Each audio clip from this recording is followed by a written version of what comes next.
Hello everyone, and welcome to Week 7 of the NNL. This vid is late, story of half the battles in the NNL. Unfortunately, Twannis had some stuff going on with him. He couldn't battle immediately, and I just got to battle him yesterday. I think Sharp just got to do their Week 6 match yesterday as well. They were both, me and him both got held up by it. But anyways, we got it done, and so I'm uploading it now. So sorry for the wait, but here it is.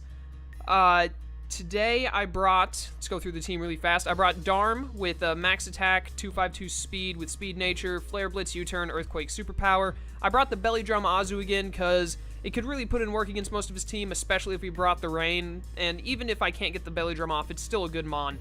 Citrus berry for the item. I'm choice scarfed on Darm, by the way. I forgot to say that. Citrus for my item on Azu, belly drum, aquajet, knockoff, play rough. I've got a physically defensive Empoleon this time with 252 HP, 200 defense, defense nature, 4 special attack, 52 speed with expert belt, ice beam, HP fire, scald, stealth rock. I think the 52 speed, I calced that a few days ago. I think that gives me just enough to outspeed a non-speed invested Scizor, so I can HP fire it. I think that's what that speed investment is for. It might have been for something else. I can't remember. I know it's not to outspeed the Noivern, because that thing's stupid fast. But anyways, then I've got Latias. Latias is my pretty standard one. It's max special defense, calm nature, 252 HP, 4 special attack. I have Psyshock, Draco Meteor, Thunderwave, and Healing Wish with leftovers. Then I've got Donphan with Assault Vest, 200 HP, 252 attack, 56 special defense, and a special defense nature. I've got EQ, Knockoff, Firefang, and Superpower. I actually didn't bring Ice Shard, because I had plenty of other stuff to take on. I had Empoleon, Latias, and in a minute I'll explain my Mandibuzz as well. And those three could take on the Noivern. I didn't really need Ice Shard. So I put Firefang for the Scizor instead, because Donphan is a pretty safe switch into Scizor, considering how bulky Donphan is. But anyways, then I've got Mandibuzz. Now, Mandibuzz was the one I was putting the most thought into, because the last time we battled Twannis, if you remember, Mandibuzz put in a lot of work by stalling him out a lot. I did some stally stuff with Roost and whatnot. So I decided, you know what, this time I'm going to throw him off. I'm going to bring an offensive Mandibuzz. And not only that, I'm going to bring a specially offensive Mandibuzz. Because who sees that coming? He didn't. He told me that he didn't see it coming. But anyways, I have 200 HP, 56 speed. I think 56 speed just lets me outspeed the Mega Venusaur if it's not invested. And then I've got 252 special attack with a special attack nature. I think modest. Yeah, I'm modest. I have Air Slash for the Venusaur, Heat Wave for the Scizor, and HP Ice for the Noivern. So that's 3 of his strong mons that Mandibuzz can easily take a hit from, even without being invested in defense or special defense, and then take it out with 1 or 2 hits from a Life Orb, 252 attack nature, special nature Mandibuzz. So I really wanted Mandibuzz to put in work here. As I was making it, I was kind of thinking, I really shouldn't do anything fancy like this, because I need good differential in this match to catch up with Sharp. But at the same time, I'm looking at it and I'm like, it could really put in work, and I really want to use especially offensive Mandibuzz. Twannis brought his Sableye, his Scizor, his Noivern, his Malamar, his Ninetales, and his Venusaur. I was surprised not to see the Snorlax, because the Snorlax actually did give me some issues last time. But looking at his team, I know that he probably is running, he normally always runs Choice Band Scizor, which is probably something he needs to start switching up, because I think everyone is expecting it now. He should probably try some different stuff, but I'm not expecting a Defog Scizor in the slightest, and he's Mega Venusaur. He can't have Mega Sableye because he didn't draft it. So I know that if I set up Stealth Rocks, they are there to stay, and they can do a ton of work. 25% to the Noivern, 25% to the Ninetales, and 12% to everything else. It'll just put in way too much work if I can get my rocks up. So looking at his team, I was pretty sure that he would lead with either the Sableye, the Noivern, or possibly the Ninetales to get up Sun. I was more leaning towards he was going to lead with the Noivern or the Sableye, so I think I led with my Empoleon so that I could get rocks up immediately, because even though my Empoleon is physically defensive, I know it can easily take a hit from a Noivern, and the Sableye can't do much shenanigans with like Toxic and whatnot to my Empoleon since it's a Steel type. So let's get into this match. So like I said, I'm going to be leading with Empoleon, and Twannis actually leads with his Venusaur, which was a little surprising to me. I don't know what he was expecting, because if I was him, I would have expected either my Latias or my Empoleon to come out first, or maybe even my Donphan. He might have been predicting the Donphan, actually, but I don't know. I would have expected the Empoleon or the Darmanitan, but that's just me. He's going to go straight for the Mega Evolution, and I believe he goes for Giga Drain. Yeah, and even though I'm not specially defensive, Julian is still going to take it very well. It's a 3-hit KO, but considering I'm not invested, I consider that pretty good. So I get my rocks up. They're here to stay. First turn rocks when they can't be gotten rid of. It's just amazing.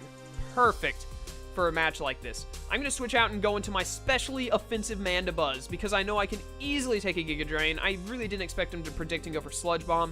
And now I'm going to go straight for the Air Slash. And I have Overcoat as my ability so that I can't get Sleep Powdered because this is meant to take on the Venusaur along with Scizor and Noivern. But he actually goes for Toxic, which I was very impressed with, you know, switching out Sleep Powder for Toxic when he knows I have an Overcoat Mon, or I could run Safety Goggles, or I could have a Breloom. It's very good move on his part, having Toxic. He's going to switch out here, not wanting to take another Air Slash, and I think I went for Roost here, because he still had too many Mons for me to make any really good predictions. I didn't know what I wanted to go for, and I figured he'd switch into something specially defensive, so I went for Roost just so I could have a good amount of HP after the whole taking a Giga Drain, getting Toxic, and the Life Orb damage from Air Slash. So I'm going to lose a little more HP to Toxic, but I still have more than I had after the Roost. I'm going to switch out here because I don't want to stay in against this thing. I don't want it to do anything fancy to my Mandibuzz. I want it to stay in. I'm going to go straight into the big D. D stands for Donphan, of course. Donphan can take just about anything the Sableye wants to go for. I unfortunately get knocked off and lose my Assault Vest, which really stinks because, you know, that was the main thing with Donphan, was it was bulky on both sides and can switch into about anything. But now he's not as especially bulky as I would like. But oh well, he goes for Toxic and misses, which is really unfortunate for him. I went for Knockoff in case he decided to switch and just to get the leftovers off of this thing. And he's going to go for the Toxic again and get it this time. That Toxic miss was really unfortunate for him, but I don't know what it really would have changed. I'm going to go for an EQ here because the only thing he has to switch into an EQ for my Donphan is the Noivern. And I'm expecting him to expect I have Ice Shard. Ergo, no switch in Noivern or it dead. But, so he stays in and dies the EQ, so the Big D gets the first kill on the Sableye. He's going to send back in his Venusaur. He knows that without my Assault Vest, he can take me out with a Giga Drain, which is unfortunate, because I think I could take a Giga Drain if I wasn't, if I hadn't gotten hit by that. I would have switched either way, though, because I don't have anything that can really kill this Venusaur. I'm going to go back into Mandibuzz, because it's Mandibuzz's job to take care of this Venusaur. He's going to go for the Giga Drain again, and I'm looking at his team thinking, okay, he still has 5 Mons. What can he switch into here? He doesn't have anything that wants to take an Air Slash except for the Scizor. And Heat Wave, even though this is obviously a thick, fat Venusaur, it's going to take it really well. Heat Wave still does decent damage to Venusaur. It won't kill, but it'll get it low. So I predict the Scizor and go for Heat Wave, and lo and behold, he switches in the Scizor. Even without the Stealth Rock damage, unless this thing was sashed, Heat Wave OHKOs from my Mandibuzz spread. So bam, Scizor is gone on the switch, and Mandibuzz, my specially offensive Mandibuzz, has killed a Scizor.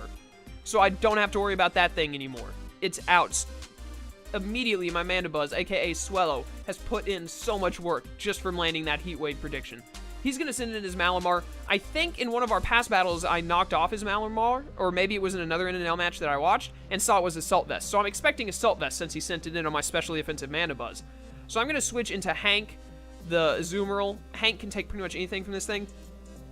I was calcing stuff, and with the Ninetales being able to switch in and set up Sun, and even without Sun, I'm pretty sure a Noivern, even after Stealth Rock, will just live a +6 Aqua Jet. So I don't want to go for this setup, Belly Drum, and try an Aqua Jet sweep. He'll just send in the Noivern and put an end to that. He's going to send in the Venusaur as I go for Play Rough, because Play Rough hits everything, even this Venusaur. Well, with the Venusaur, the amount of HP it is, Play Rough is going to mess it up. It was pretty obviously physically defensive, so it takes it very well, but I just managed to bring it into Aqua Jet range, so I get to take it out with the Aqua Jet, and bam, Hank takes out Venusaur. It is out of the way. That's 3 of his Mons down, 2 of the big threats, Scizor and Venusaur, are out. What was the other one? Sableye is gone. He's going to send in the Ninetales to get up the Sun, because, you know, with the Sun up, it can live in Aqua Jet, and he's probably going to aim for a Solar Beam on me. The Solar Beam is obvious, and I calc some stuff. No matter what moves he has, I calced Ninetales with Shadow Ball. I don't even know if it gets Shadow Ball or not. I didn't double check, but I assumed it did. Shadow Ball only does about 27% max to this spread if it's a modest 252 special attack Ninetales on my Latias. So I send in Latias, easily take the Solar Beam, does absolutely nothing. After Leftovers recovery, I've only lost 7 HP. Here I go for the T-Wave, because no matter what he switches into, or if he stays in, he doesn't want anything T-Waved. And also, I'm pretty sure Ninetales lived a Draco at that HP. He sends in the Noivern, it's going to take 25% to Rocks, and I'm going to get the T-Wave off on it, completely crippling the Noivern.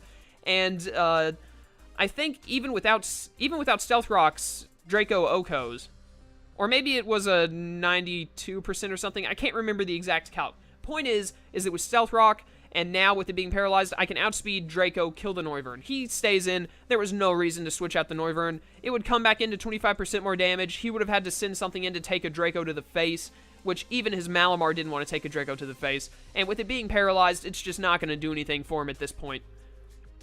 So Latias takes out the Noivern, and he's going to send in the Malamar. I still have all 6 of my Mons alive, so I'm really trying for the 6-0 at this point. I know that Hank can take another hit from this Malamar, no problem, so I'm going to switch out Latias and go back into... No, I went into Darm. Wait. Oh, that's right. I calced how much a superpower would do to Darm, and it only did 60%. So I switched in Darm, knowing that I could kill this thing. At the +1, the U-turn only does 75%, so I go for Flare Blitz, because even if he switches in the Ninetales in the sun, it kills the Ninetales, because it's obviously Drought, not Flash Fire. So I take out the Malamar with Flare Blitz, and that's game. I just hit Flare Blitz, and I kill it. But I look at my HP, and I'm like, no, wait. If I switch into my Latias, which can take any attack from the Ninetales, Draco does 52% minimum, so after Stealth Rock, 1 Draco kills. I switch out Darm to save my differential to get a 6-0 instead of a 5-0, and go into Latias. I completely forgot that I switched into Darm. GG me. So I go into Latias, and I believe he goes for Flamethrower here, which is weird. Flamethrower over Fire Blast? I guess I'm just one of those power over accuracy guys. Flamethrower does a good amount. I actually think he might have been Choice Specs, because he goes for Flamethrower again here, and that did a good amount considering, you know, that I'm a Latias, max special defense, max HP, and all that. But anyways, he might have been Specs. I'm not sure what he was. He might have actually been Scarf, but that seems to do a little bit more than I expected since it's a Ninetales. But I hit it with the Draco, and that takes out the Ninetales, and there it is. Week 7 is over. My specially offensive Mandibuzz came through with the Heat Wave on the Scizor, saved me so much trouble. If I hadn't gotten the Predict on that Scizor, this battle, I probably still would have won it because of the way that it was played.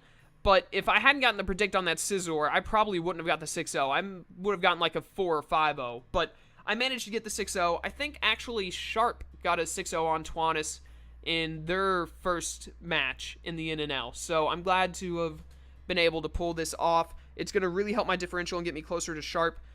Sharp has already done his Week 6 and Week 7 match. I don't know the outcome of his Week 6 match, what he did against Twannis. I don't know if he won or lost, or what the differential was. I'm pretty confident he won, because Sharp is a really good player, and nothing against Twannis. He's a good player too. But knowing Sharp, I think with the way the teams are set up, I'm pretty sure he would have beaten Twannis, but I'm not positive. You know, Twannis may surprise me next time I talk to him on Skype, and he says that he beat Sharp. But for now, I'm just going to assume that Sharp won that match. I know that he won his Week 7 match against Euphoric. Euphoric told me so, but I also know it was not a 6-0. It could have been a 5-0 for all I know. I just know it was not a 6-0, because he mentioned that if I don't get 6-0'd, I consider it a victory. And then later on, he said, I consider this a victory, and that he had lost. So I don't know what the differential was on Sharp's match with Youth. I just know that he won. I don't know the outcome of his match with Twannis, but I'm going to assume he won. I'm pretty confident he won. I could be wrong, though. You never know. It's me against him next in Week 8. I'm battling him next. And then Week 9, I'm battling Euphoric, and I think Sharp has a bye that week, and then he's battling Josh Week 10. So I really need Josh. Josh is trying hard. He told me he's going all out to beat Sharp in Week 10. I really hope that Josh manages to beat him in Week 10, because if Josh beats him and I beat him and I beat Euphoric in our Week 9 match, then I'll come out on top in the NNL. But if Josh does lose to Sharp and I don't manage to defeat him, then it all comes down to differential, which means I'm going to have to do really good in my match against Euphoric in Week 9. And I'm next match against Sharp. It would be really good if I got good, it would be really good for me if I got good, good differential against him. But I think what I'm just mainly going to have to focus on is, beating him. Because if I lose to Sharp, then I don't think I can win in the NNL at that point. If he beat Twannis, and then I lose to him in Week 8, then Sharp is going to be number 1 in the NNL regardless, because Sharp's week 9 is Tiki, and he automatically wins that. It's his bye week because Tiki has gone to boot camp. And even if Josh beats him, I'll be down 2 losses, both of those losses to Sharp, and Sharp will only be down 1 loss from losing to Josh once, if Josh wins.